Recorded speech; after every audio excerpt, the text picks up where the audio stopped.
Greetings, dear ones. I am. Crying of magnetic service. It's the voice you've been hearing all along. It's the human being you've been hearing all along. Some will say it has come too quickly. A human being should not be able to make the jump to the other side of the veil this fast. You don't know. The new energy promotes a system that you don't know. It is not like the old days. I will tell you, this is a creator who wants to be found. That is to say, when you take the hand of the higher self, it does not let go. I live with this man, and he knows it. The higher self is even part of the cryon. That is difficult to explain, and so is yours, dear human being. There are those here who say it's not real. There are those here who sit in the chairs, say this is the man speaking, this is the one who is pretending to channel. So let's get to it. In this space, I am creating energy with your allowance that is going to fill the space between your chairs, with the soup of energy, which is the love of God. And I'm inviting into this place right now, with your permission, all of those in the group that is you, those you have loved and lost, those before you were born that you think you don't know are here. And in just a few minutes, the energy is going to shift in this place, and then I'll ask you if it's real.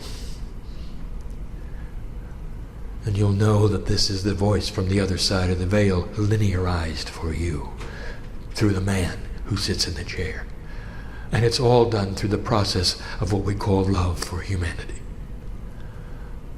It is all done so that you will hear things you should hear, in order to help you move through these things, dear family, which you call humanity. There are those here who say, who would authorize such a thing called channeling? It is not sacred.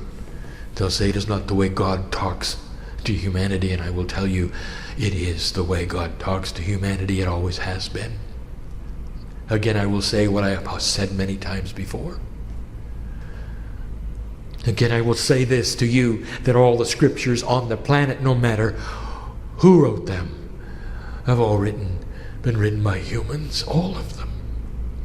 God did not write anything. Humans wrote everything. The most sacred scriptures you can imagine, the ones that are revered by billions on the planet, written by human beings under the influence of spirit, and that's called channeling. And now you see it live, and therefore it may not have the profundity that it does when you see it in history, or when you read the words that were given thousands of years ago from the prophets and the apostles and the disciples. Well, let me tell you something, maybe it will in 100 years, 200 years. And you get to see it live. We do this all the time. Part of the energy shift on this planet is that this is becoming more common. But it is still sacred. For it is the core sacredness of you that we speak of.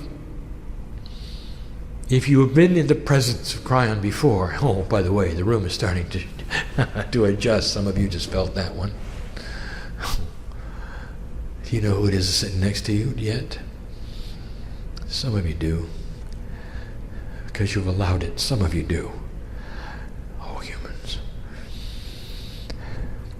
Oh, if you had the grand picture. I know who you are. I know your name when you're not here. This is such a small part of us. This human experience, such a small part of who we are. You and I.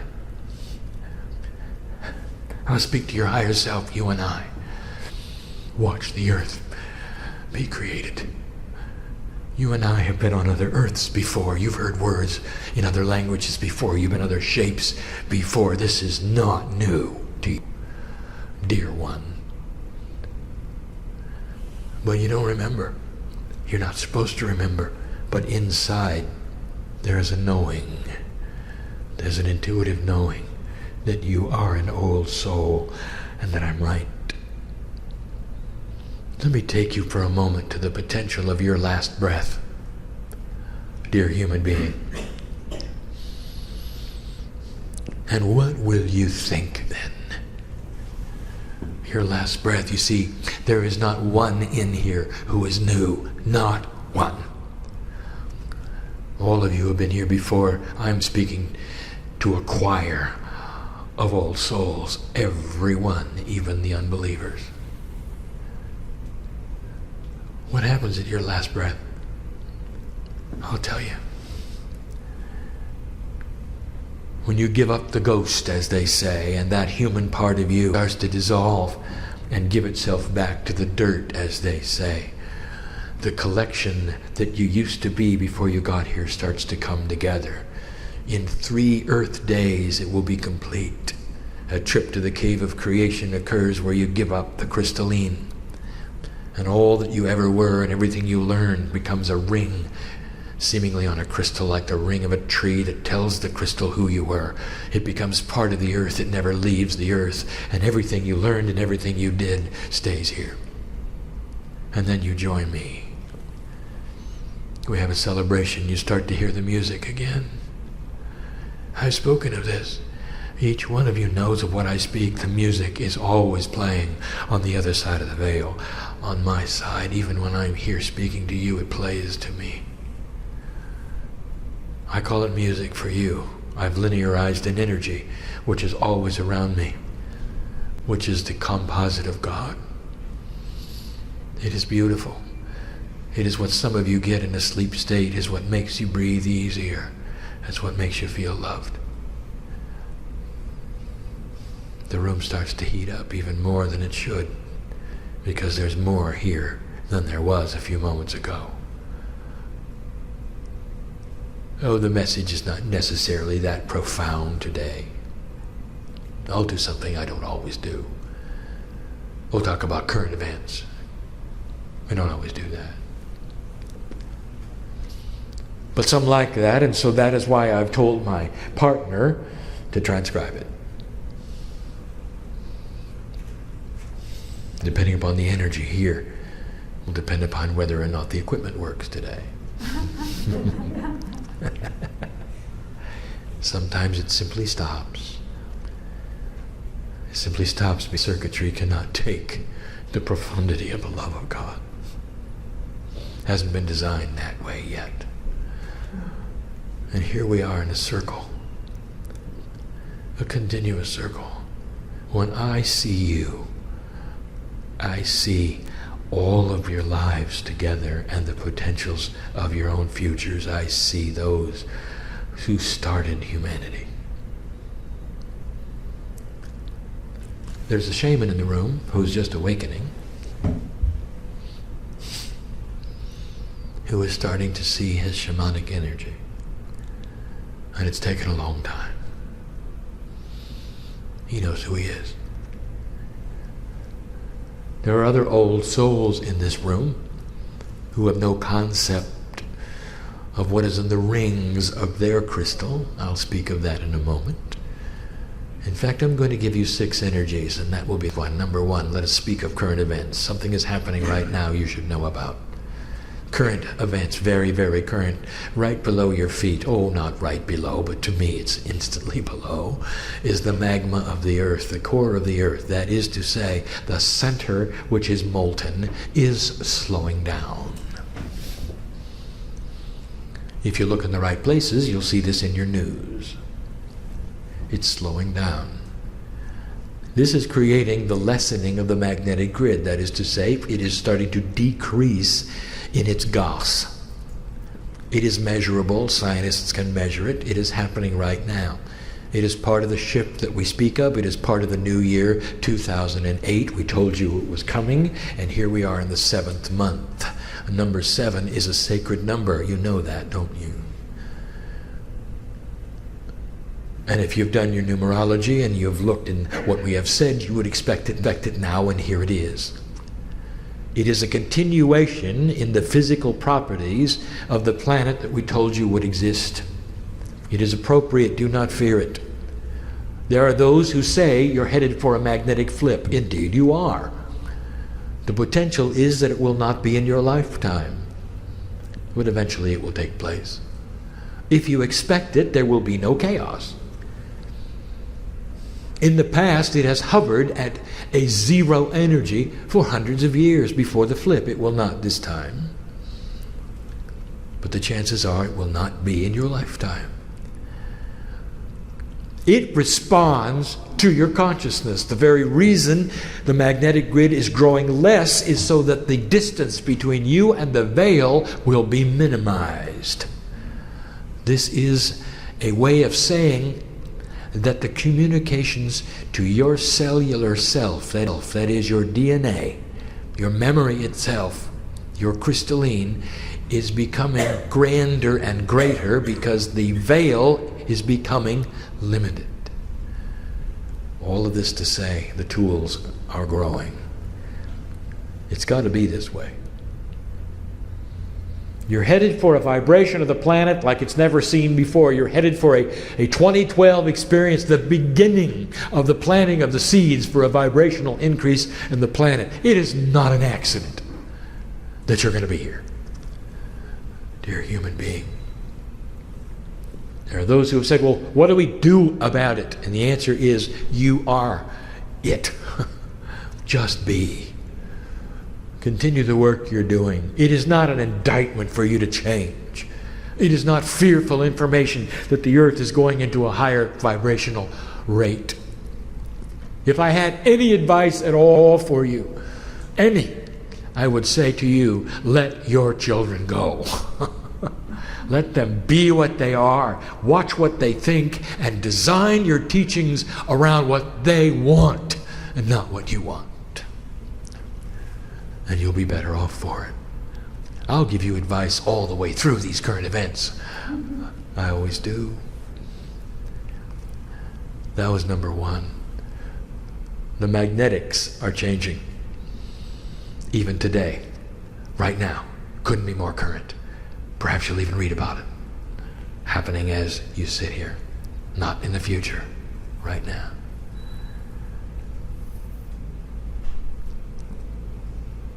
Next month, a grand experiment takes place. The largest machine on Earth comes online studying the smallest things that exist. Things that are invisible. And we speak now of the atomic accelerator in Switzerland. Current events. There are many who've said, this is dangerous. It is not. No more energy will be studied there than is present in the barrage of cosmic energy that hits the earth every moment of every second. All they are doing is creating the energy in a controlled way so that they can study it, because they cannot study it when it's random. They use matter and antimatter. They use protons and antiprotons. And they speed them up to 90% or more than the speed of light and crash them into each other. And the biggest experiment that's ever been. Let me tell you what the potentials are. And remember, you heard it here first. What they're looking for is interdimensional energy, and they will find it. Because they're looking. What they're looking for is what they'll get. And let me tell you the profundity of what they're about to discover within this next decade. They will rewrite the scenario of how the universe started. The Big Bang never was. It is a three-dimensional explanation of an interdimensional attribute. Universes are created all of the time through interdimensional shift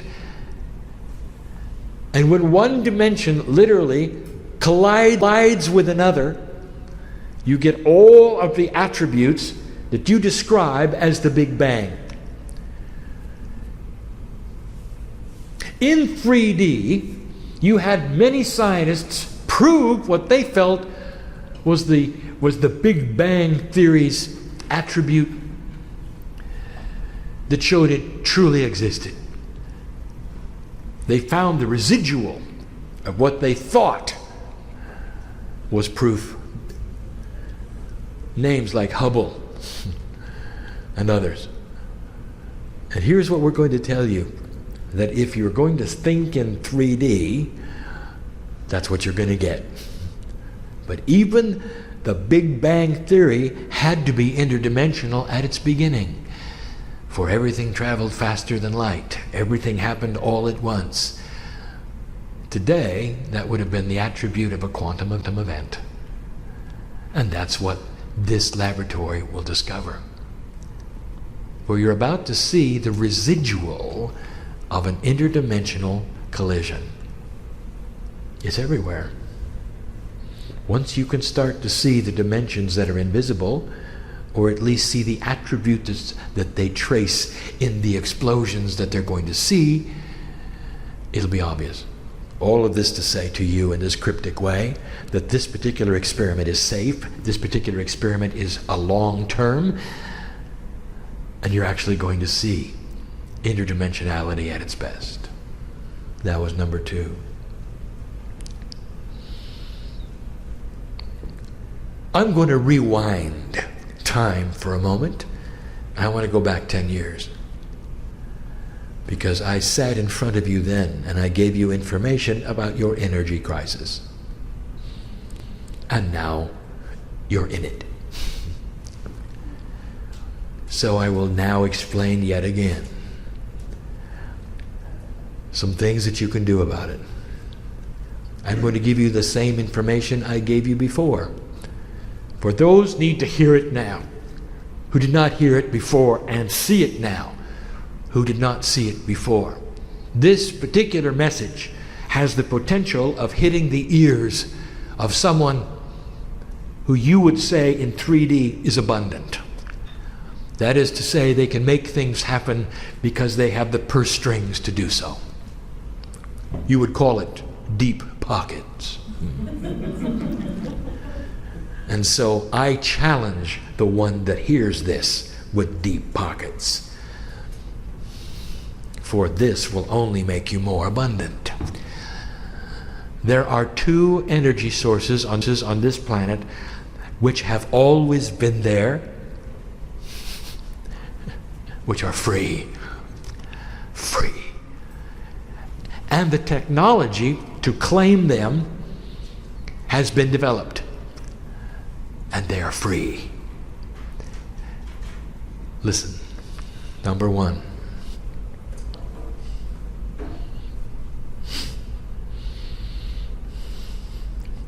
You wonder why the moon is there, don't you? Crying, why do we have a moon? I'll tell you why you have a moon. So that you can power your cities. And no one has ever thought of it. The moon gives you motion of water on a timetable that has never changed for centuries. It gives you hundreds of thousands of tons of push-pull energy for free. Always there, where most of your large cities are. The waves and the tides provide the power for Earth.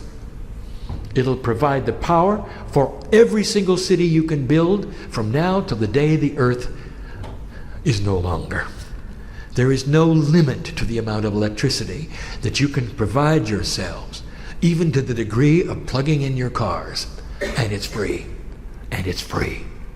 All you have to do is to build the apparatus that will contain it. And you have it. You know how to create push-pull energy, whether it be a paddle wheel or a float. All of this has been designed. There are 3 cities currently on the earth that derive most of their power from tides. And they're in the north. and they're not in this country. They already have the technology to power your cities, if you allow it to be. And it's free. And you don't have to burn any oil for it. And you don't have to burn any coal for it. And you don't have to take anything from Gaia for it. Let Gaia push and pull its way to a freedom from the sources that you have now. And we say it yet again. It is here. It always has been. It's not going away.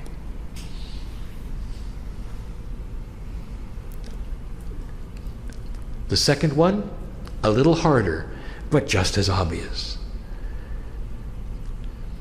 You have many ways of creating power.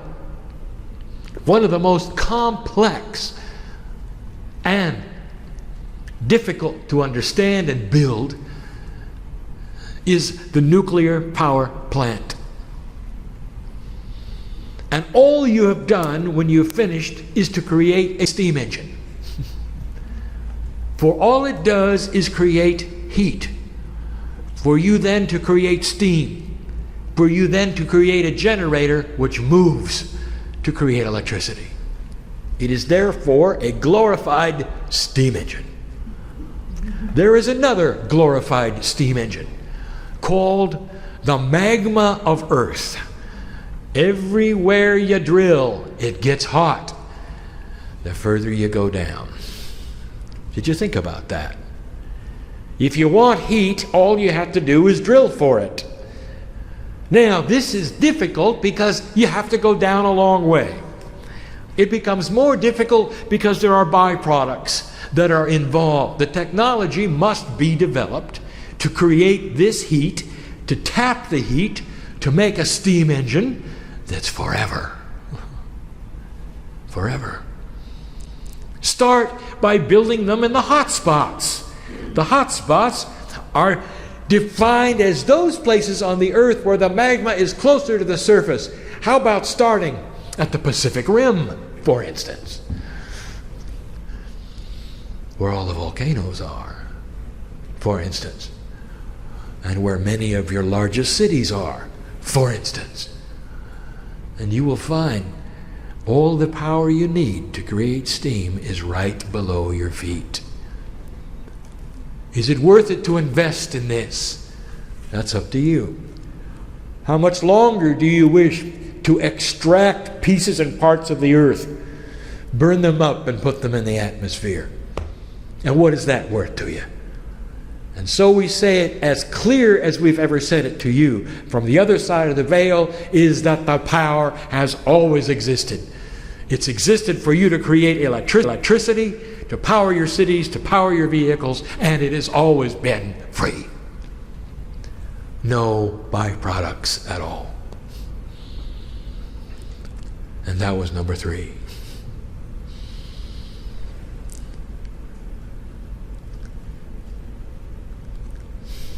Number 4, we have some advice about the weather.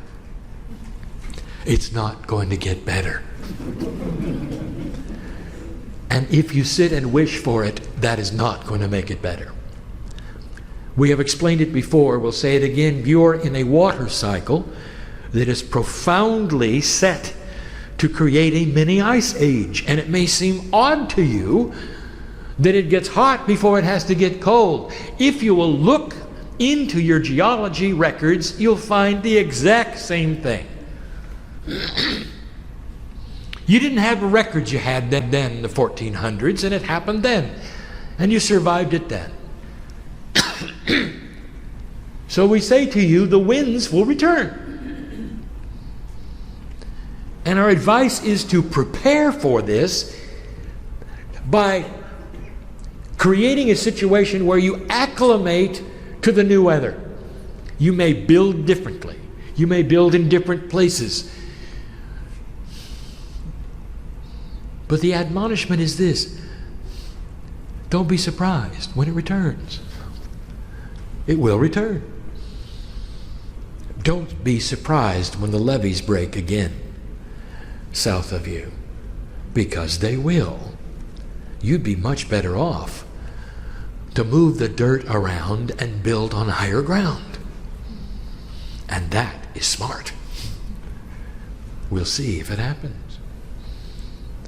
What do you say, Brian? I am saying that human beings can adapt, and they have in the past, and you can now. If you start thinking smarter, you adapt for the weather changes. Take charge of how you affect it, not how it affects you. That was number 4. Number 5 and number 6 are a lot more esoteric. And that's why you came, isn't it? Number 5, the energy of this planet is shifting. It is shifting greatly, just like we said it would. Humans are thinking in a different fashion. Many of them are starting to have understandings and epiphanies, even about science, new thought about how things work. We told you they would. Those who will never be esoteric are giving you esoteric information, and they're calling it science. Discoveries are being made that will lead to interdimensional thought. Science is being rewritten as to what is real and what is not. And all of this is in line with what we told you were the potentials of this planet. Now, how does that reflect into current events? You're on the cusp of something, and I will tell you what it is. Dear humanity, you can have peace on earth. And there will be gyrations that you will go through in the process of learning what you want and what you don't want. But in this year, and especially next, in 2009, there are some potentials for you to watch for. Remember, you heard it here first. It's an 11 year. 11 numerologically has many kinds of meanings. What it means to you in old numerology doesn't matter. What it means, however, is that 11 is the number of this age. We told you that when we showed up. In 1989, I gave you in the first transmission in the first book the meanings of 11. And here you are coming up to an 11 year yet again. Only this one is right before the only 11 you're going to get before 2012. That ought to be significant. It's the only 11 with this energy. That ought to be significant. Here's what I'm going to tell you. Young people of this planet to make differences in this next year. Differences you don't expect. And one of the biggest is the overthrow of dictators. This is the potential that the chest-pounding dictators of this earth are on their way out, and they will not be replaced by other dictators. The beginning of a shift of consciousness of what leadership means to government, of what ordinary human beings are going to expect from their leadership. In an old energy, there was an expectation of government in many lands that you simply tolerated. And without it, there would be chaos. So whichever landed in your land was acceptable.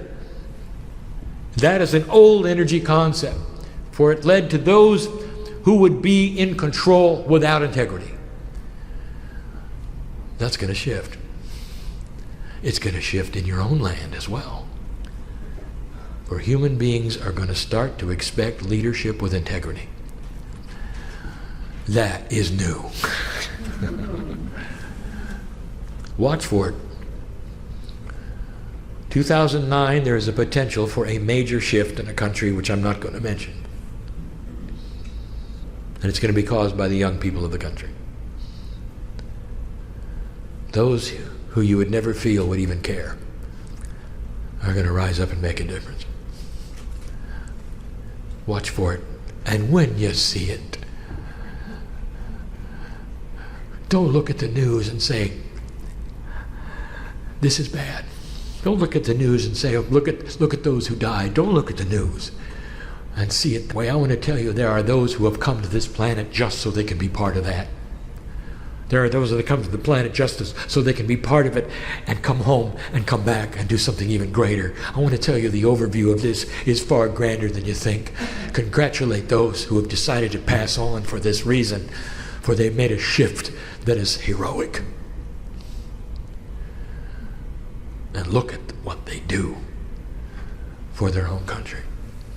For there will be some of that as well, potentially. That is what we see. The whole planet is involved in this one. It really will change the future, you know. Finally, number 6. Personal potential. And we'll make this one short, although there'll come a time when it is not short. Your DNA is changing. It is changing because of the magnetic influences that are beginning to change around it. This is what we spoke of when we first came here. I call myself the magnetic master. That is a three-dimensional linear term to get your attention to what's going on. My group moved the magnetic grid because you allowed for it.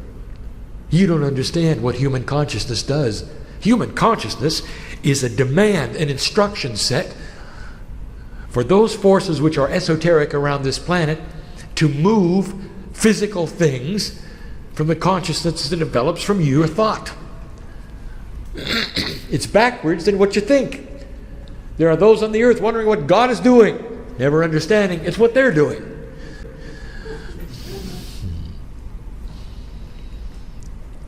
The personal potential is going to rise very significantly. Potential. Nothing happens to you unless you ask for it. The ability to rewrite DNA, the ability to change your attributes that you came in with, you thinking above the cellular level, being able to claim pieces and parts of the Akash. That means that which you were, which is part of your own crystalline crystal in the cave of creation, can be mined. That means that you can go back and pick up the best parts of you. And it's about time, for that is what we see. We see you as an entire human string. That is the core higher self of all the lifetimes you've ever lived. That's what we see when we see you. We don't see your life now. We see the old soul. We see who you've been, what you've learned. We know how full the spiritual jar is based upon all of the things that you have ever studied in all the lifetimes you've ever had. That's what's in your DNA. And that's what's accessible. Very accessible. When you start pushing on the door, don't be surprised if the door pushes back a little. To some it's scary. It's part of the new way. A cooperation with God that even shouts that you're part of the system.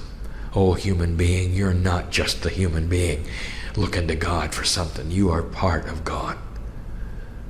You are my partner in this. You always have been. That has been the message of Kryon. That is the message of Kryon today.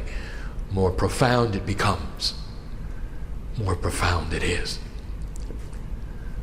And we're about ready to leave. But not before we remind you of who sits next to you.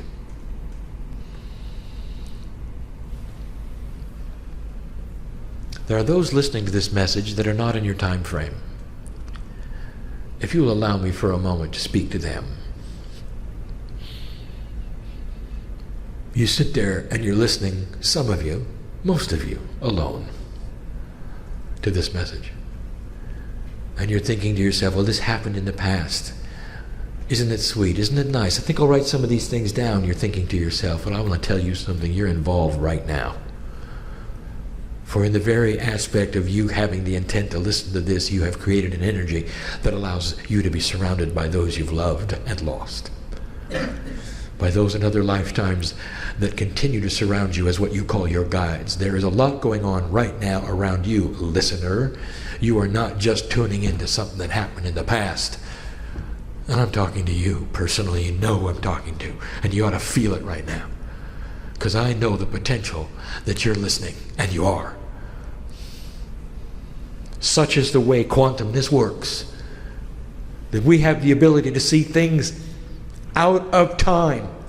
But the potential existed for you to listen, and you are. And I will tell you, it is no accident that you're here with your ears. Any more than it's an accident that there are those here in this time frame with their bodies to sit in the chairs. It's a stretch, isn't it? Human being to become interdimensional. But some of you are learning very well. It is the love of God that surrounds you right now. That's what you're feeling. All of you. Those in this time frame, those in the others. You see, the Creator is to be found. And that's what you are learning in this age. There's a cooperation. There's a partnership. Not worship. Because we're family. Dear human.